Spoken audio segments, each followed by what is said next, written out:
Mesdames, Messieurs, merci de votre présence.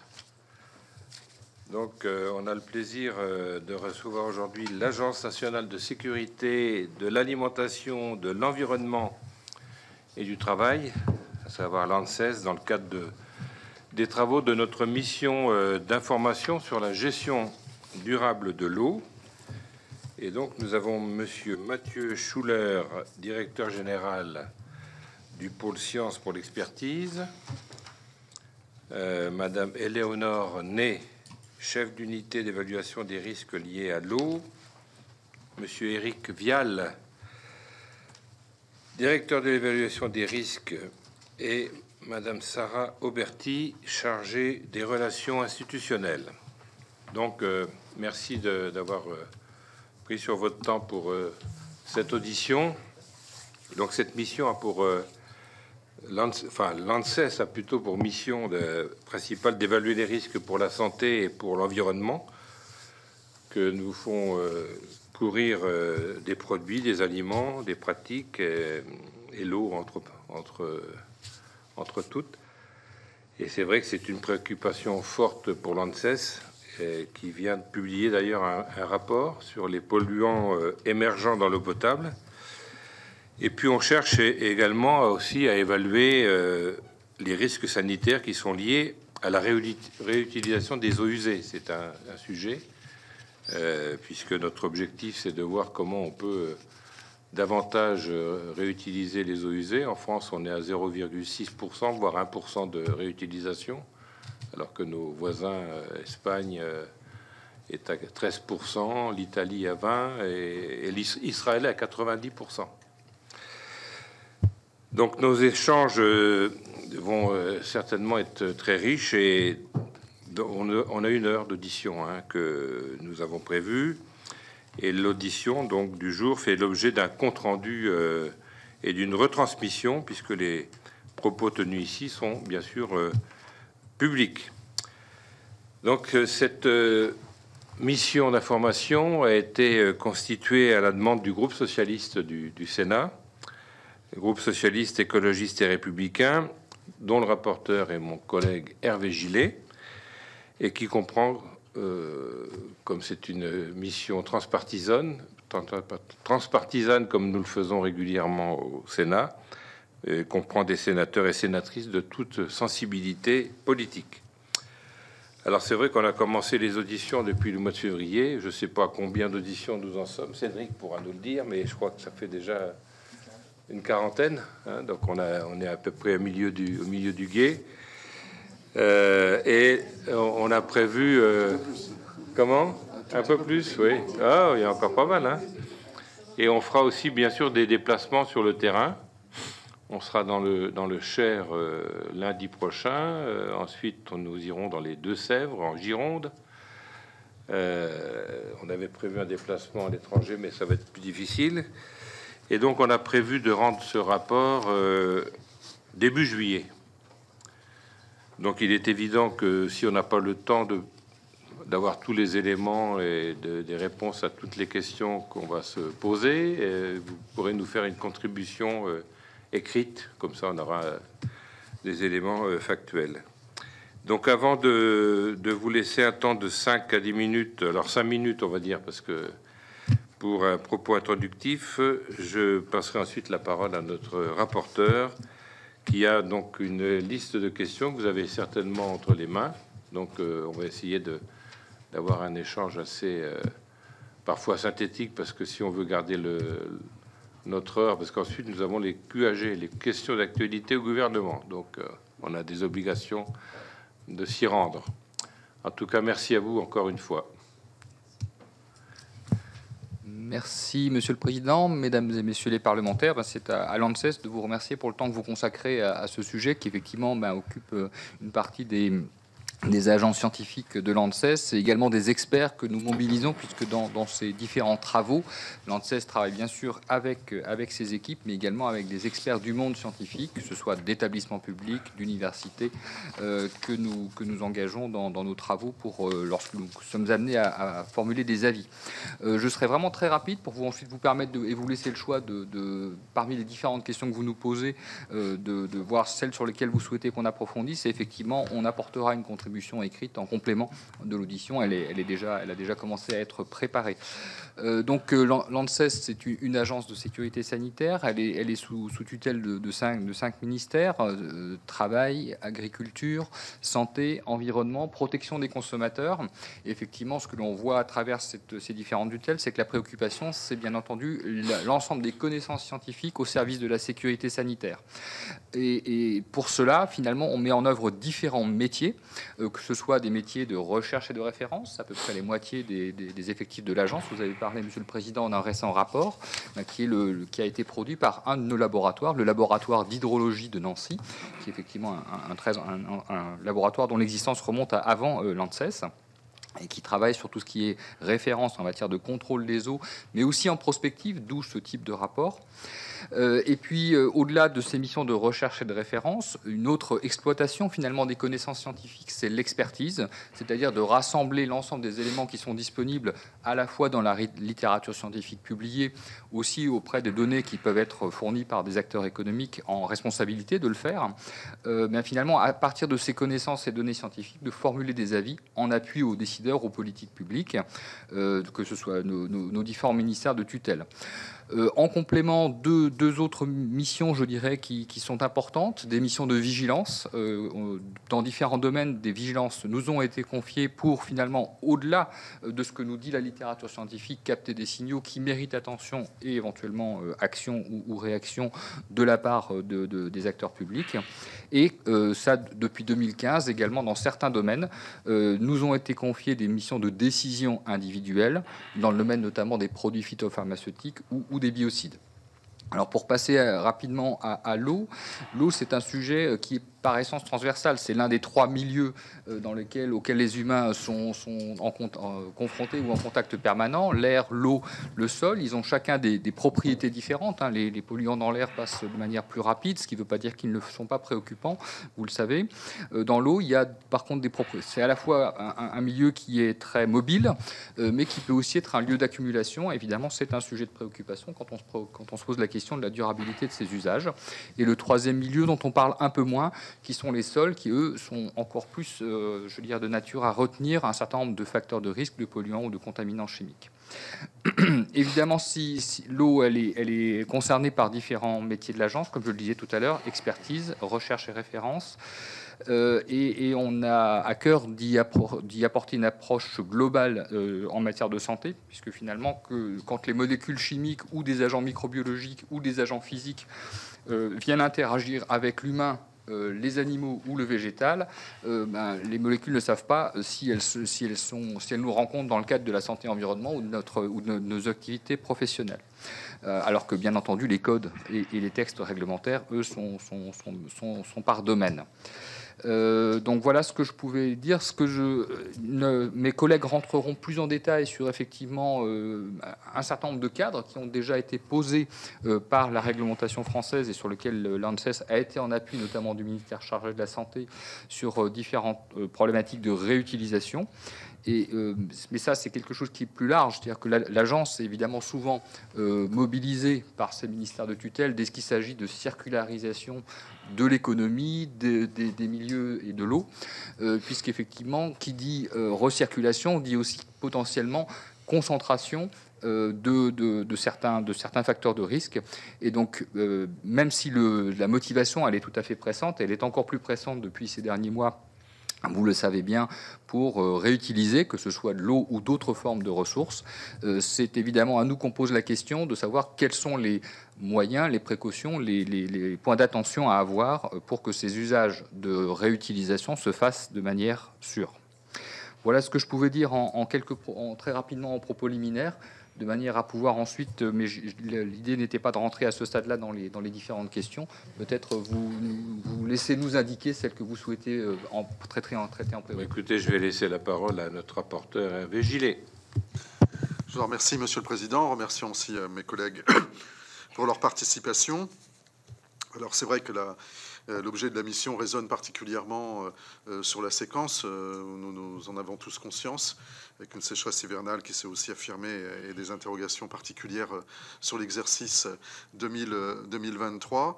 Alors, sur ces sécheresses qui engendrent aussi des concentrations aussi plus fortes d'épaulement, bien sûr, parce que les quantités sont moindres, il y a des questions de fond qui se posent aujourd'hui, qu'on vous a transmises. Alors peut-être nous donner des éléments de réponse sur les sujets qui sont les plus saillants en l'état actuel des choses. Donc justement sur la concentration des eaux, on voit bien au niveau des champs captants les problématiques aujourd'hui de pollution qui commencent à se poser, ce qui induit sans doute demain et après-demain des zones de protection de plus en plus fortes. Donc le sujet du S-métolachlore, en l'occurrence, a illustré en termes d'actualité justement ces sujets-là. Donc vous pouvez peut-être nous donner quelques éléments aussi, un peu d'explication, puisque ce sujet-là fait débat aujourd'hui et il y a des controverses et des rapports de force qui s'instituent. D'ailleurs, ces rapports de force sont de plus en plus nombreux, bien évidemment, sur ces sujets-là. Sur la réutilisation des eaux usées, effectivement, dans le cadre de l'énoncé du président de la République sur le plan eau, on voit bien les objectifs qui nous sont fixés, mais vous pourriez peut-être nous en dire aussi un petit peu plus sur votre vision des choses aujourd'hui au niveau des usages, puisqu'il y a déjà certaines possibilités, mais certains usages à caractère plus industriel ou dans l'agroalimentaire peuvent poser aussi des questions. Mais on voit aujourd'hui que l'approche des ARS est très, pourrait-on dire, prudente, même hyper prudente, puisque c'est souvent le manque d'avis conforme des ARS qui empêche la réutilisation des eaux usées aujourd'hui. Donc vous avez peut-être des éléments particuliers à nous donner par rapport à ça. Et puis on voit également dans cette première série de questions sur les stratégies de stockage de l'eau, qui sont des sujets effectivement importants. On voit également des expérimentations en termes de recharge de nappes qui aujourd'hui se mettent en place. Donc il semble que vous ayez effectué des travaux en la matière. Est-ce que vous pouvez également nous en faire part? On va déjà démarrer sur cette première batterie et puis mes collègues rebondiront bien sûr et puis moi-même. Je vous en prie. Merci, Monsieur le Président. Merci, Monsieur le rapporteur. Alors, pour commencer sur le S-métolachlore, donc, effectivement, l'ANSES a récemment rendu un avis, pris une décision de ne plus autoriser à nouveau le S-métolachlore.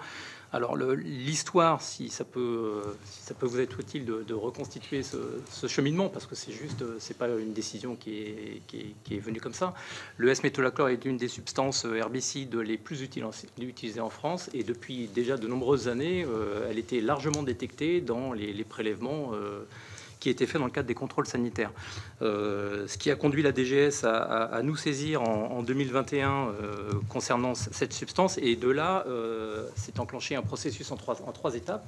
Le premier processus a été pour nous de regarder la réalité des contaminations de l'eau de tout type. Ce processus a été engagé dans le cadre de notre dispositif de phytopharmacovigilance, puisque en complément des autorisations a priori, on a des évaluations a posteriori dans le cadre de notre dispositif de phytopharmacovigilance. On a rendu un rapport en 2021 sur cette substance qui concluait effectivement à une présence importante du S-métolachlore, notamment dans les eaux de boisson, mais globalement dans tout type d'eau. De là est venue la seconde étape. Fort de ce constat, ce signal de phytopharmacovigilance, la direction en charge des autorisations de mise sur le marché de l'ANSES s'est saisie de ce signal pour réviser les conditions d'emploi du S-métolachlore, pour les ajuster. pour essayer de diminuer autant que faire se peut, tout en maintenant l'efficacité des produits, les emplois de cette substance dans les différentes cultures.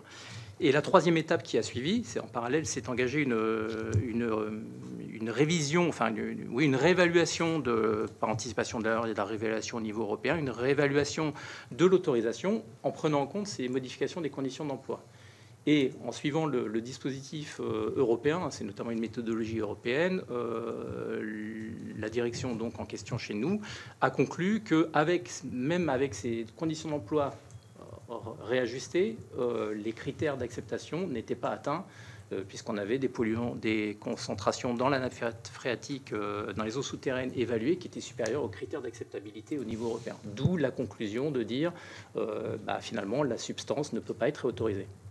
Mais la substance était déclarée déjà dangereuse et cancérigène depuis combien de temps en fait?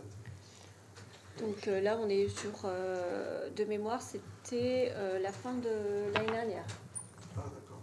C'est récemment qu'au niveau de l'ECA, il y a eu une décision de classer cancérigène 2, probable, pour l'homme. C'est quand même cette décision-là qui entraîne aussi des restrictions encore plus fortes. Puisque autrefois, elle n'était pas classée cancérigène. Donc on le retrouvait dans les milieux, mais il y avait moins peut-être d'impact pour le coup qui a été estimé du fait qu'il n'était pas classé cancérigène. Oui, oui, tout à fait. Après, là on est sur, au regard des évaluations qui ont eu lieu, hein, c'est quand même les problématiques de contamination aussi, par ailleurs, de contamination des métabolites, donc des sous-produits finalement générés par la substance active dans le milieu, des niveaux de contamination bien trop importants de l'environnement et qui peuvent induire après des risques au niveau aussi également de santé publique, sanitaire vis-à-vis de la qualité de l'eau potable. Par rapport à la problématique d'autorisation du produit. Et par rapport aux autres pays européens, on est dans les mêmes normes européennes ou on a un degré au-dessus? Alors, peut-être deux éléments. D'abord, le caractère cancérogène, aujourd'hui, il est effectivement à l'occasion des réexamens des substances actives, hein, puisque ça, c'est une des caractéristiques des produits phytopharmaceutiques, c'est que leur permis de conduire n'est pas donné pour ad vitam aeternam, il est donné pour un temps limité. Donc, la précédente datée de 2005, réexamen en cours, donc réexamen des données scientifiques. À la précédente délivrance d'autorisation, effectivement, il n'y avait pas de classement cancérogène. D'ailleurs, de toute façon, les classements cancérigènes, s'ils sont avérés, c'est-à-dire de niveau 1, la substance n'est pas autorisée. Et effectivement, aujourd'hui, le classement de la substance n'est pas cancérigène avéré, il est cancérigène probable. Niveau 2, c'est une gradation dans la pesée des poids des preuves scientifiques. Et c'est aujourd'hui pas ça qui conduit l'agence en fait à retirer le produit, c'est de dire que la quantité, le taux de transfert vers l'environnement, malgré, c'est ce qu'a dit Éric Vial, le fait que les conditions d'autorisation aient été restreintes, ce taux de transfert trop important conduit à ne pas respecter les critères européens, alors qui sont intervenus, il est vrai, après l'autorisation de 2005. Hein, les critères harmonisés datent de la fin des années 2000. Donc ce taux de transfert reste trop important et c'est ça qui conduit au retrait. Évidemment, le fait d'être un cancérigène probable pour la substance active, hein, parce que ce qu'on retrouve dans les nappes, c'est pas la substance, ce sont ses métabolites. Donc le fait d'être cancérigène probable, effectivement, renforce l'idée, mais c'est pas ça qui l'a fait sortir des critères de conformité au regard du règlement européen. Et pour ce qui concerne les autres pays, votre question, Monsieur le Président, en fait, de toute façon, les autres pays vont appliquer, une fois que la Commission européenne aura pris position sur la base du rapport de l'EFSA, donc de l'Agence européenne de sécurité des aliments, et ça va être appliqué de manière relativement homogène. Mais aujourd'hui, ce qui ressort du rapport de l'EFSA, c'est la même conclusion que l'ANSES, c'est-à-dire le problème principal de non-conformité de la substance ou de non-conformité dans le cadre du réexamen, c'est ce taux de transfert trop important vers les eaux souterraines. Alors, si on reformule, c'est parce qu'en France, le taux de transfert est relativement important que ces décisions ont été prises. Mais par contre, le taux de transfert n'étant pas à ce niveau-là avéré dans d'autres pays, la France est le premier pays à le faire. Et l'Europe est aujourd'hui en train de... Parce que c'est pas... Excusez-moi, mais c'est pas clair. Pour tout vous dire, c'est pas clair. Et quelle est la liaison avec la réglementation riche sur ce sujet-là? Le taux de transfert, en fait, quand on a un processus d'autorisation, il est modélisé. C'est une modélisation, un calcul, si vous voulez. Et donc, il est le même qu'on soit, sauf si on a des variations importantes ou des différences importantes de climat ou de sol, ce qu'on appelle les conditions pédoclimatiques. Mais l'EFSA, dans son rapport, considère qu'effectivement, en prenant les conditions nominales qu'on trouve dans différents points d'Europe, fait le même constat que nous, à savoir le taux de transfert est trop important. Je pense que la différence, et c'est ce qu'a indiqué tout à l'heure Éric Vial, c'est que finalement, en France, on a détecté plus tôt, peut-être parce qu'on a des contrôles plus denses, plus suivis, la traduction de ce taux de transfert, et c'est le signal de phytopharmacovigilance qu'on évoquait tout à l'heure, c'est-à-dire l'identification de cette présence importante à de nombreux endroits. Donc s'il est avéré que dans d'autres pays européens, le taux de pénétration est aussi important, il y aura la même réglementation s'appliquera pour en limiter l'usage. Je pense même qu'elle va s'appliquer dès la finalisation du processus de décision européen. C'est-à-dire que l'EFSA, donc si vous voulez l'équivalent de l'ANSES au niveau européen, a rendu ses conclusions au début de cette année, là, en février, et elle passe elle passe le relais à la Commission européenne pour prendre les décisions qui s'en suivent. Et à mon avis, la même conclusion devrait arriver à la même décision. Ce qui va conduire à une interdiction au niveau européen. D'accord. Et pour le coup, la France, du fait de sa situation et de l'analyse de sa situation, peut-être est dans ses droits d'être précurseur par rapport à ça, qui peut le plus, peut le moins. Oui. C'est un peu le paradigme. Hein. Il se trouve qu'on est le seul pays européen, à ma connaissance, qui ait un dispositif de phytopharmacovigilance, c'est-à-dire ce mécanisme qui, entre guillemets, est à l'écoute de ce qui peut arriver comme événement indésirable ou élément de contamination des milieux en amont, indépendamment de ce qui a été vu au niveau de l'autorisation. Oui, tout à fait. Et au-delà de ce dispositif de phytopharmacovigilance, il y a même au niveau de la surveillance de la qualité de l'eau potable, par exemple, qui prend en compte le contrôle réglementaire assuré par les agences régionales de santé, on est également un des pays européens qui recherchons le plus au niveau des substances actives et des métabolites. Donc, ce qui nous permet de pouvoir se dire, de faire un état des lieux le plus complet possible sur la contamination de l'eau, mais également, qui dit recherche, dit trouve, nécessairement. Ça répond notamment à une de vos questions qu'on abordera peut-être tout à l'heure, monsieur le rapporteur, c'est les campagnes d'occurrence des émergents. Et le rôle de l'ANSES là-dessus. Voilà. Et j'évoquais donc la réglementation REACH. Donc la réglementation REACH, en fait, elle coexiste avec celle des substances actives utilisées dans les produits chimiques ou dans les biocides. En fait, il y a le choix qui a été fait par les législateurs nationaux puis européens, c'est de dire que certains produits sont soumis à autorisation. C'est-à-dire qu'on ne peut pas les utiliser avant qu'ils n'aient été examinés et autorisés. On utilise parfois un terme en anglais qui dit no data, no market, pas de données, pas d'accès au marché. De son côté, le règlement REACH, lui, pour les substances chimiques en général, c'est-à-dire quel que soit leur domaine d'usage, est un règlement un petit peu différent. Là aussi, les industriels ont comme responsabilité d'apporter au niveau de l'Agence européenne des produits chimiques des données sur les différentes caractéristiques de danger, les différents modes d'action et de toxicité des substances, mais il n'y a pas d'autorisation qui est derrière. Là où les deux agences coopèrent, c'est-à-dire l'ECHA et l'EFSA coopèrent, c'est lorsqu'il s'agit de classer les substances et notamment de classer les dangers.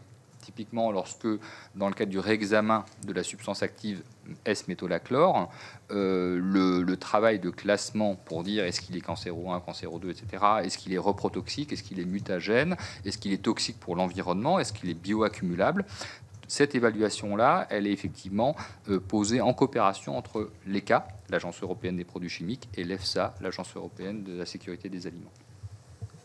D'accord. Réglementation donc européenne qui est en cours de redéfinition et qui devrait peut-être aboutir donc avant les élections européennes à la rentrée. Vous avez des éléments d'information sur ce sujet-là? Pas vraiment. Il y a deux volets pour les substances chimiques. Il y a un premier règlement qui est un petit peu moins connu peut-être, qui est le règlement CLP pour classification, étiquetage, emballage. Celui-ci, il a déjà bien engagé son évolution. Et parmi les progrès qu'il fait, il y a notamment l'intégration de nouvelles classes de danger. Une classe de danger dont on entend souvent parler parce qu'elle préoccupe nos concitoyens, c'est la perturbation endocrinienne, qui avant n'était pas dans le règlement CLP, qui maintenant va y être. Par contre, le règlement REACH, le deuxième règlement que vous mentionniez, monsieur le rapporteur, lui, il est encore en réflexion. Et moi, j'ai pas de boule de cristal pour savoir si effectivement les services de la Commission vont avancer suffisamment rapidement avec la représentation européenne pour conclure avant ou après le changement de mandature. Bien, on a du mal à avoir des informations un peu plus précises au niveau du calendrier sur ces sujets. Oui. Peut-être pour boucler un peu la question sur les métaboliques et sur ce qu'on recherche, nous nous sommes effectivement aperçus que le spectre d'observation a été différencié en fonction des ARS. Ce que l'on peut comprendre dans une approche territoriale où on peut observer plus facilement certaines familles de molécules compte tenu des usages industriels, agricoles. Donc ça peut s'entendre, mais on a du mal à déterminer aujourd'hui qu'est-ce qui cristallise le choix véritablement du spectre observé par les ARS, par chacune des ARS. Donc est-ce que vous avez des éléments d'information à ce niveau-là? Est-ce qu'il y a des process d'évolution, des plans de contrôle qui sont prévus dans ce cadre de figure sur le choix des molécules qui sont observées? Quelques premiers éléments, tu pourras compléter, Éléonore. C'est difficile de se prononcer à la place des ARS, mais il y a une figure imposée au niveau du contrôle sanitaire. Après, chaque ARS peut compléter cette figure imposée par des substances qu'elle va sélectionner compte tenu de l'environnement. Mais il y a un comité scientifique. Comment ce choix est-il opéré? Parce que peut-être que vous ne le savez pas. Hein. Non, oui, il n'y a pas de comité scientifique, effectivement. Il y a maintenant, désormais, au niveau national, via une instruction de la Direction générale de la santé, des critères, en fait. Des critères communs à toutes les agences régionales de santé à prendre en compte pour l'élaboration des listes. Puisqu'il n'y a pas, comme vous le dites, il n'y a pas de liste nationale et ça s'entend très bien qu'il n'y ait pas une seule liste pour tous les territoires qui présentent les différenciations au niveau des usages. Même et donc derrière la possibilité et la probabilité de retrouver dans l'eau et dans le milieu environnemental différentes molécules, mais également qui prend en compte les facteurs environnementaux comme les sols, puisque on prend en compte les substances actives, mais également les produits de dégradation. Donc, il y a les critères qui visent à élaborer ces listes. Et ensuite, effectivement, chaque ARS a cette obligation et cette responsabilité d'élaborer cette liste, mais également en lien avec les laboratoires d'analyse, puisqu'on est également dépendant, ils sont également dépendants des capacités d'analyse et donc de la métrologie, de pouvoir bénéficier de méthodes d'analyse suffisamment robustes pour pouvoir avoir confiance dans le résultat que l'on retrouve. Permettez-moi de reformuler pour bien voir si nous avons compris, parce que ce serait un peu inquiétant. Ça veut dire que si sur une zone de compétences ARS, il n'y a pas les compétences pour rechercher certaines familles, on ne va pas les chercher? Non. C'est pour ça que je reformule. Non, les agréments des laboratoires sont prononcés au niveau national. Et en fait, les ARS ont la capacité à aller chercher la compétence auprès de n'importe quel acteur, qui d'ailleurs, ce sont des marchés publics. Hein. Donc effectivement, il y a après, là où il peut y avoir une impasse, c'est sur une molécule qui serait nouvelle. On n'a pas forcément une technique qui a la performance qui va bien. Et mon propos, c'était de dire que finalement, maintenant, les listes sont très longues. Il y en a vraiment beaucoup. On recherche beaucoup. Pour le coup, on n'a pas...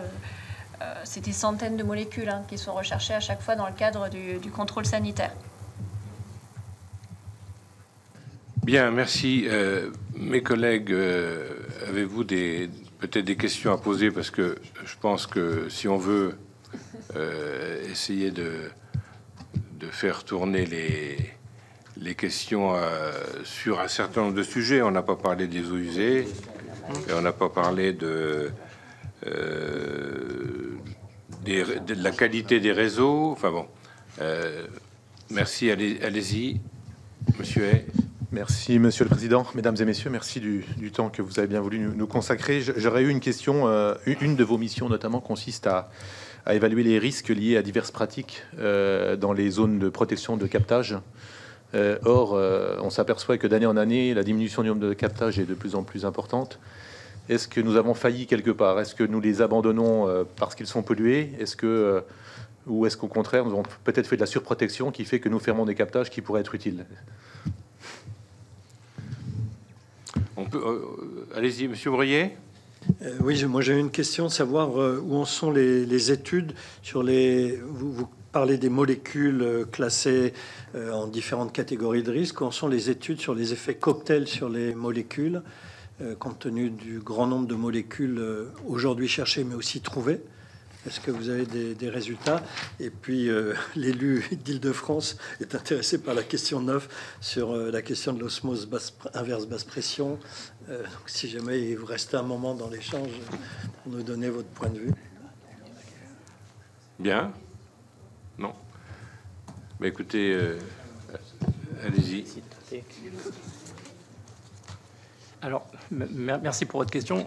Quelques premiers éléments. Sur les captages, quand on a des évaluations de risques à faire en lien avec des demandes d'autorisation pour des captages, on évalue les risques. Il y a des positions qui sont prises, des compléments qui sont apportés, et donc les positions finales nos conclusions finales, elles portent sur les risques de contamination possible des captages du fait de l'environnement, et de là répondre aux fermetures des captages utiles. Nous ne fermons pas des captages, nous évaluons les risques, et nous positionnons quant à un risque possible de contamination des eaux qui seraient récupérées au niveau de ce captage. Quant à la fermeture, c'est une mesure de gestion. Oui, allez-y. Juste préciser, oui, parce qu'on a de nouvelles situations qui se mettent en place, notamment avec beaucoup de fermes de panneaux photovoltaïques qui sont implantés un peu partout. Et aujourd'hui, le risque, voilà, il y a on dit beaucoup de choses. La presse s'empare pas mal du sujet en disant est-ce que c'est une source de pollution ou au contraire est-ce que c'est neutre? Est-ce que pour vous, ça va ne faire qu'aggraver cet effet de diminution du nombre de captages? Je rappelle au passage qu'on était à près de 34 000 captages qui produisaient en gros 18 millions de mètres cubes d'eau potable, ce qui est quand même pas négligeable pour le pays, ce qui d'ailleurs permet d'avoir de l'eau potable dans tout le pays. Mais on s'approche petit à petit des 33 000, des 32 000. Donc voilà, est-ce que on n'en ouvre pas de nouveau? Donc du coup, est-ce que pour vous, vous sentez cette décroissance du nombre de captages, et est-ce que vous allez vous renforcer? Encore une fois, c'est pas vous qui fermez, j'entends bien. Vous Non, préconisez, mais l'ARS le fera. Oui, tout à fait. Après, de notre côté et au regard de nos missions, on peut pas avoir la remontée de tout ce qui se passe au niveau terrain. On n'a pas ce niveau-là, donc je pourrais pas m'engager à vous dire qu'on a cette vision-là globale nationale, au-delà des informations qu'on peut réitérer via des rapports justement qui nous donnent ces informations, et après des échanges qu'on peut avoir justement avec des services locaux, mais par l'intermédiaire, je dirais, à l'occasion de dossiers que l'on traite et de dossiers locaux qui pourraient nous être remontés. Donc par exemple, effectivement, sur les projets que vous évoquez, on peut être amené à être sollicité. C'est pas une obligation, hein. C'est le préfet qui, au cas par cas, sur des projets locaux, va décider que effectivement la ville d'Annecy pourrait être requis. Et dans ces cas-là, notamment quand il y a des projets qui se donnent lieu dans des périmètres de protection, des captages, où il y a des prescriptions, réglementairement, effectivement, il y a des obligations et des prescriptions, en particulier dans les périmètres de protection immédiats et rapprochés. On est très attentif à finalement l'ajout d'une installation, effectivement, qui serait non réglementée, l'impact potentiel sur la qualité de l'eau. Donc là, on peut penser dans le sud de la France, dans le Valais d'Aule, et finalement au niveau du lac, et quels seraient les risques de la dégradation de la qualité de l'eau au regard de toute cette nouvelle activité, des interactions qu'il puisse y avoir sur le plan de la qualité de l'eau, et puis éventuellement, donc il y a le risque environnemental, mais que nous prenons à la marge au regard, parce que c'est pas le cœur de la mission de l'ANSES, c'est d'autres agences. Donc oui, on est très attentif, et on est très attentif. Après, on n'a pas émis forcément de position, je dirais, nationale, parce que comme c'est souvent le cas, on pourra en reparler via peut-être les zones non conventionnelles, il y a quand même beaucoup de cas par cas. Donc avoir une position globale sur tous les projets qui pourraient se faire, c'est très complexe. Et il nous faudrait d'ailleurs d'avoir beaucoup de vues, finalement, de retour d'expérience sur différents types de projets pour éventuellement faire ressortir une ligne directrice globale et des points d'attention particuliers.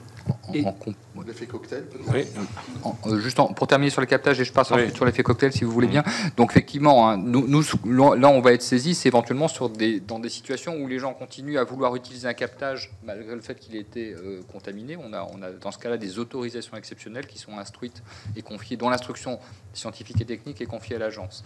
Dans ces cas-là, souvent, ce qu'on préconise quand même, c'est au-delà du fait qu'on installe des filtres ou des dispositifs pour finalement restaurer la qualité de l'eau d'un captage dégradé, c'est quand même de réfléchir en partie, je dirais, en deuxième voie, en deuxième roue de secours, à investiguer d'autres captages. Et quelque part, la réflexion que j'aurais par rapport à votre question, c'est de dire peut-être que par le passé, on n'a pas été suffisamment large dans le dimensionnement des aires de protection. Et c'est finalement, c'est quand on va constater à un moment donné qu'une ressource est contaminée, c'est peut-être parce que ça n'avait pas été taillé assez large, si vous me permettez l'image. Et sur le cas des problèmes photovoltaïques, enfin des sujets photovoltaïques, on a effectivement été missionné pour examiner une situation particulière. Et nos experts, après avoir regardé, et notre avis est sur notre site, hein, c'était sur la Durance, hein, si je ne dis pas de bêtises, et à ce moment-là, il faut regarder vraiment les matériaux qui sont employés, est-ce qu'il y a un risque de transfert de contamination, et la conclusion avait été négative, donc il était possible d'installer ces équipements. Sur l'effet cocktail, peut-être quelques éléments. De toute façon, c'est un sujet sur lequel, d'une manière générale, le monde des risques, qu'ils soient chimiques ou biologiques ou physiques, s'interroge. C'est-à-dire qu'on a effectivement des processus ou des procédures très précises pour examiner chaque facteur de risque, sa toxicité, et à partir de quand la toxicité va s'exprimer, ce qu'on appelle un seuil ou une valeur de référence sanitaire. Après, c'est plutôt du domaine de la recherche de savoir est-ce que deux substances qui sont utilisées côte à côte vont finalement l'une attaquer, l'image c'est très imagé, tel organe et un autre, l'une le foie, l'autre le rein, et finalement pas d'interaction particulière, ou est-ce que au contraire on est susceptible d'avoir un effet de synergie, ce qu'on appelle du coup, ce que nos concitoyens appellent facilement l'effet cocktail.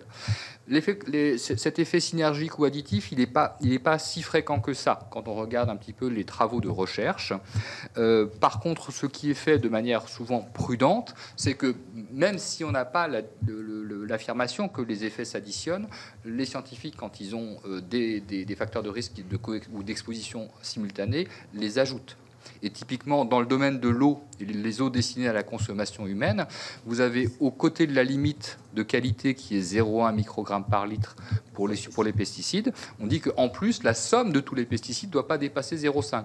Donc si vous voulez, sans avoir toutes les clés scientifiques, la réglementation a déjà posé un jalon de prudence en disant, voilà, quand bien même s'il y en avait plus que 1, c'est pas chacun des 10 substances a droit à 0,1, c'est 0,5 pour tout le monde. Voilà. Donc ça, c'est une traduction concrète. Alors ensuite, on poursuit bien entendu nos travaux de recherche, pas que tout seul, aussi bien au sein de l'agence et également dans le cadre d'un gros projet de recherche européen qui s'appelle PARC. PARC, c'est Partenariat pour l'évaluation des risques chimiques, et donc qui est une grosse initiative cofinancée par la Commission européenne et les États membres pour à peu près 400 millions d'euros. C'est une somme très importante sur 7 ans, et qui est là pour essayer de voir comment on va mieux évaluer les facteurs de risque chimiques, notamment sous l'angle de cet effet cocktail et pour la prise en compte de l'exposome. Mais est-ce que vous êtes satisfait des réponses, mes chers collègues? Moi, j'avais juste une interrogation, mais je pense que mon collègue Hervé Gillet continuera dans les questions. C'est sur les eaux usées. On est beaucoup en retard en France sur la réutilisation des eaux usées.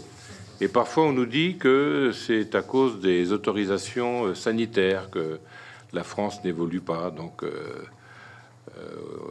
chacun essaie de trouver des responsabilités par-ci, par-là. Mais il y a aussi le problème technique, hein, évidemment, qui est pas toujours simple. Alors, quelle est votre réponse par rapport à cela?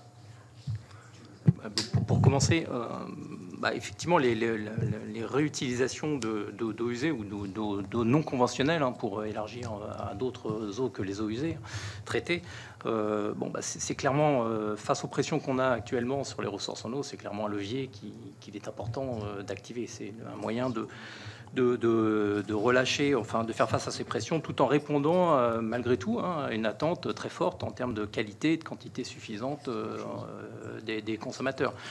Donc par contre, et donc c'est inscrit dans le nouveau plan, le plan gouvernemental pour les eaux, avec une action, une mesure visant à maximiser la valorisation des zones non conventionnelles. Par contre, nous, de notre côté, nous, clairement, on s'inscrit dans le cadre de nos missions, oui, un recyclage ou une utilisation de zones non conventionnelles, mais dans la mesure où les risques liés à cette activité sont maîtrisés et permettent de garantir la sécurité sanitaire de la consommation de ces eaux. Et on a eu pas mal de travaux. Alors peut-être Éléonore pourra en évoquer quelques-uns, et on a des travaux en cours, notamment dans le cadre de ce plan gouvernemental. On est saisi actuellement. On a eu pas mal de demandes, que ce soit sur le recyclage, la réutilisation des zones non conventionnelles pour l'irrigation des espaces verts, des cultures, dans l'industrie agroalimentaire, dans les usages domestiques. Donc ce sont des travaux que l'on mène actuellement, mais dans le cadre de nos missions d'évaluation des risques. Et effectivement, il peut arriver que on conclut que des risques ne peuvent pas être considérés comme suffisamment maîtrisés pour autoriser tel ou tel type d'usage avec tel ou tel type d'eau. Mmh. Eh bien, très bien, mais c'est écrit où, ça? Où est-ce qu'on trouve ces informations? Parce qu'on a du mal à s'y retrouver, si vous voulez, un petit peu dans ce maquis. Et quand je parlais d'un avis conforme des ARS en fonction de la nature des projets, ça c'est bien une réalité. Et cet avis conforme, d'ailleurs, il est souvent rendu par le fait qu'il ne l'est pas. Qui pose un peu problème. Effectivement, réglementaire rapide. Alors c'est vrai que jusqu'ici, pardon, le micro, je l'ai oublié. Pourtant on a l'habitude. Déjà, en fait, il y a une ouverture. L'utilisation des eaux usées traitées pour l'irrigation agricole, des denrées agricoles et l'arrosage des espaces verts. Donc, ça existe en France c'est permis depuis 2010. Voilà, ça c'est une ouverture qui existe depuis longtemps. De même, pour une ouverture réglementaire, l'utilisation des eaux de pluie pour un certain nombre d'usages collectés en aval des toitures. Après, c'est vrai. Nous, l'appui qu'on a pu, et depuis peu finalement, maintenant, grâce justement aussi à des déverrouillages, je dirais, législatifs et réglementaires, il y a un élargissement du dispositif réglementaire qui est en train de se faire. Il y a différents chantiers qui sont en cours pour justement permettre de façon beaucoup plus large d'autres eaux impropres. C'est pour ça qu'on dit eau non conventionnelle. On va bien au-delà des eaux usées traitées. Maintenant, on vise aussi les eaux grises, donc les eaux ménagères, si vous voulez, eau de pluie, eau de process au sein des industries et eau de n'importe quel bâtiment. Même aussi, j'ai lu des eaux de pédiluve dans les piscines, des eaux de vidange, et pour aussi bien d'autres usages. Et là, je dirais tous usages. Et ce qui est aussi je dirais notable, parce que je ne sais pas si c'est intéressant ou pas, mais en tout cas ce qui est notable, c'est aussi en termes d'usage, des usages urbains, des usages domestiques, c'est-à-dire qu'il y a un verrouillage pour certains usages domestiques, mais il y en a comme la consommation humaine également, ou l'hygiène, mais justement tout ce qui est considéré comme usage domestique, l'alimentation des chasses d'eau, le nettoyage de sa voiture, le linge, voilà, où il y a des particularités et des approches variées. Je dirais le lavage de la voirie, donc ça c'est même en externe ou au sein de son habitat. Et là, c'est vrai que on est amené à être saisi. Alors, au mieux en amont en fait de l'élaboration de l'édifice réglementaire, c'est-à-dire faire une évaluation de risque sanitaire pour ensuite pouvoir proposer une structure réglementaire qui soit la plus appropriée. Dans les faits, c'est très compliqué. On l'a fait sur les eaux usées traitées, on l'a fait sur les eaux grises et on l'a fait sur les eaux de pluie. Et dans les faits, on se heurte à des difficultés de réalité de données, en fait, et de pouvoir généraliser. Chaque cas est particulier.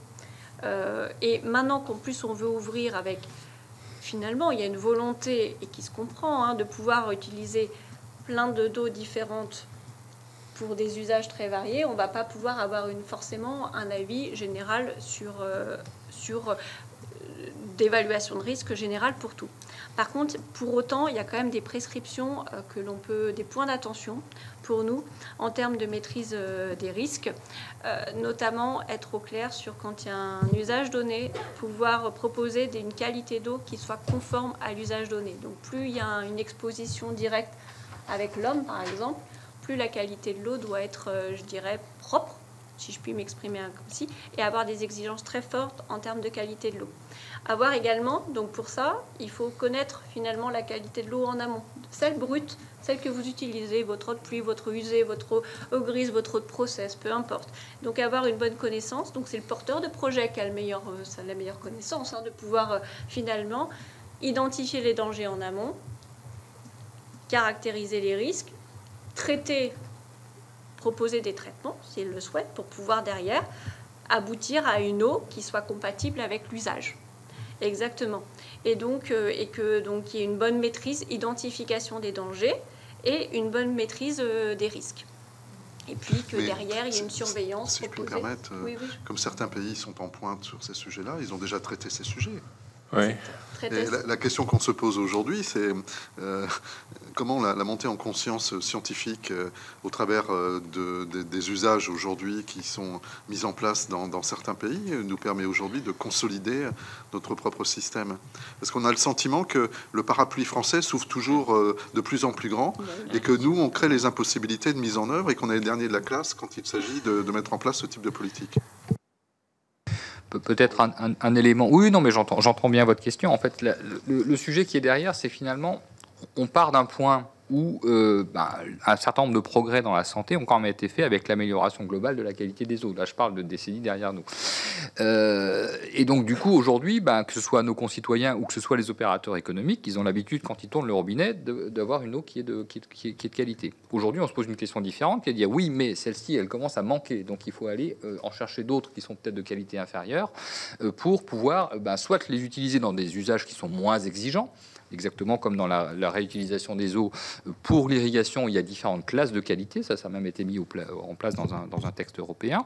Et ensuite, et c'est peut-être là que moi j'ai une vraie question, c'est que nous, ce sur quoi on bute souvent, c'est finalement au-delà des plaquettes publicitaires que peuvent avoir les vendeurs de procédés, quelles sont les données sur lesquelles ils s'appuient. Parce que nous, on ne demande pas mieux, et nos groupes d'experts ne demandent pas mieux, quand ils travaillent pour le compte de la Direction Générale de la Santé, sollicité ou pas par une ARS, c'est que d'avoir des données convaincantes pour dire oui, on part d'un niveau de qualité qui est celui-là, on veut atteindre celui-ci qui n'est pas forcément celui de l'eau potable, et voilà la démonstration qui va avec. Donc moi, ce que j'identifie, en tout cas, et c'est comme un point, c'est que d'autres pays ont peut-être réussi à construire ce mécanisme, mais ce qui nous manque souvent, et là je parle sous contrôle de mes collègues parce que c'est eux qui coordonnent les expertises, mais quand moi je vois les avis arriver, il est fréquent qu'on nous dise là j'ai pas eu assez de données pour, et ça perd du temps pour tout le monde.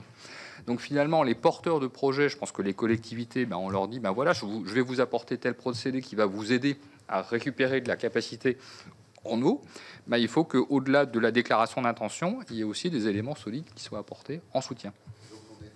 Sur la transmission des éléments solides en soutien en France, alors. Je dirais peut-être aussi, vas-y. C'est une évolution des pratiques, mais je dirais pour tout le monde. Vous parlez de pays, finalement, même pour l'Israël, Monsieur le Président, pour d'autres pays, mais qui font face à des sécheresses et des problèmes de manque d'eau depuis, pour certains, des décennies, alors qui se sont aggravés dans le temps au regard des changements climatiques, mais qui étaient déjà habitués à des problèmes de sécheresse, et donc qui ont anticipé. Oui, mais c'est pour l'expérience de toute façon. Mais ce que je veux dire, c'est que c'est collectif. Je ne suis pas sûre que la problématique soit uniquement du point de vue des alertes, ou en tout cas des points d'intention en termes de... Il y a quand même des réalités de risques sanitaires si on n'y fait pas assez attention. Mais peut-être qu'aussi la formation et l'appétence à pouvoir mettre en place ces nouveaux technologies, ces nouvelles façons de faire, c'est pour tout le monde. Il faut que tout le monde en prenne conscience et la bonne formation. Et je dirais qu'à tous les niveaux, peut-être aussi, et sans prétention pour les porteurs de projets, je ne dis pas qu'ils ne maîtrisent pas du tout leur projet. Je dis aussi que pour eux, et dans certains domaines, on peut voir dans certains domaines industriels, je ne sais pas, moi par exemple, on va aller voir sur l'industrie agroalimentaire et ensuite... qui n'ont pas forcément l'expérience du traitement de l'eau. Le traitement de l'eau, ça ne s'improvise pas non plus. Les problématiques aussi de stockage, c'est-à-dire que quand on va transporter l'eau, transporter l'eau.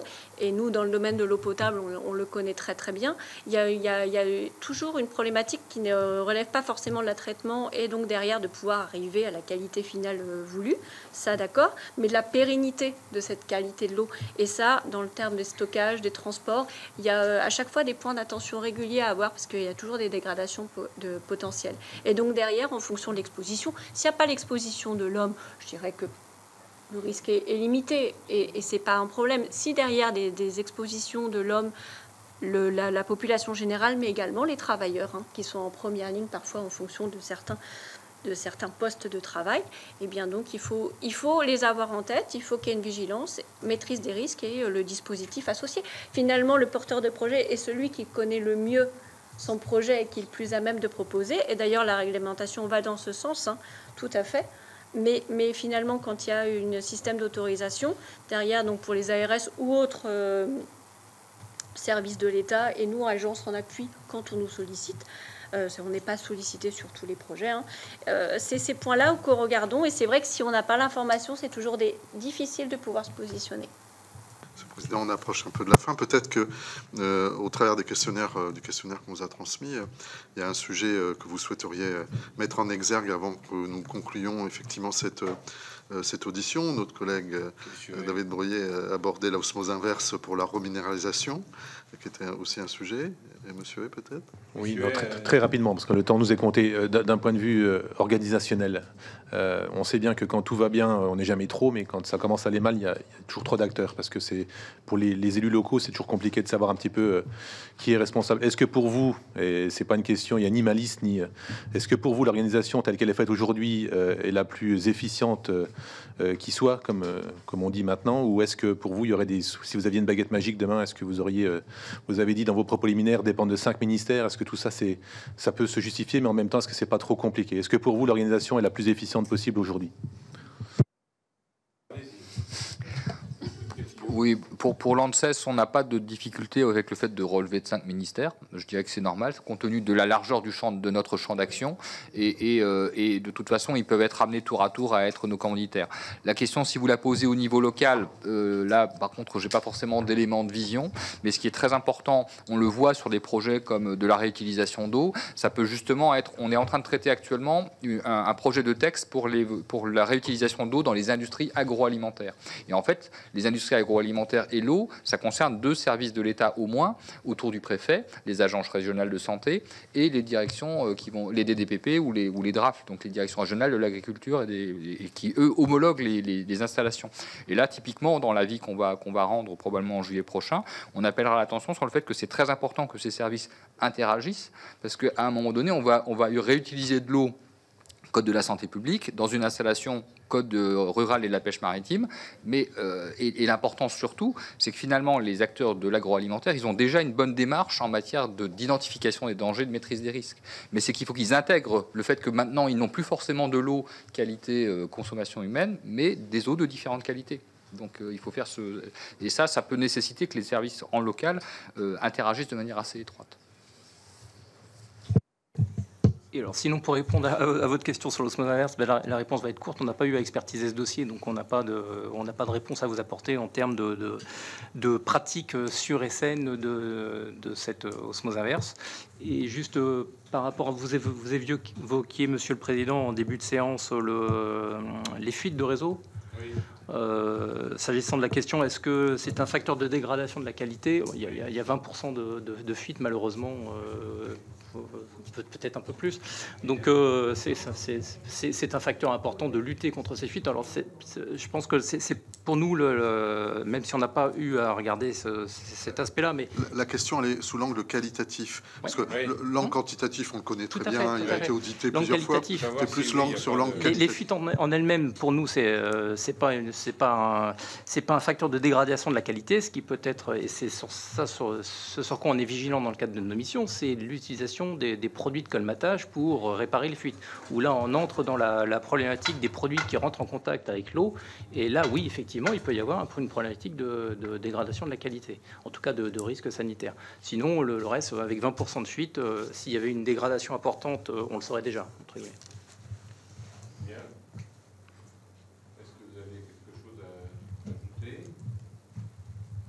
transmettrai bien sûr le Merci, complément. On a effectivement des réponses bien plus aux différentes questions qui étaient plus nombreuses que celles qu'on a pu aborder dans le questionnaire. Oui, merci de nous adresser votre contribution écrite, disons début juin, c'est au plus tard, parce que si on veut être prêt pour le début juillet, Il n'y a pas de souci, je comme pense elle a qu'on déjà une encore rédaction. un peu de rédaction à faire. On a déjà une rédaction bien avancée. Début juin ne devrait pas être problématique. Et si jamais des questions vous viennent à l'issue de notre Ouais. échange d'aujourd'hui, à ce moment-là, faites-le nous savoir par l'intermédiaire des gens qui vous appuient dans le secrétariat de la mission. En tout cas, merci à vous de votre disponibilité, d'avoir bien voulu répondre à toutes ces questions. Merci. Merci et au plaisir.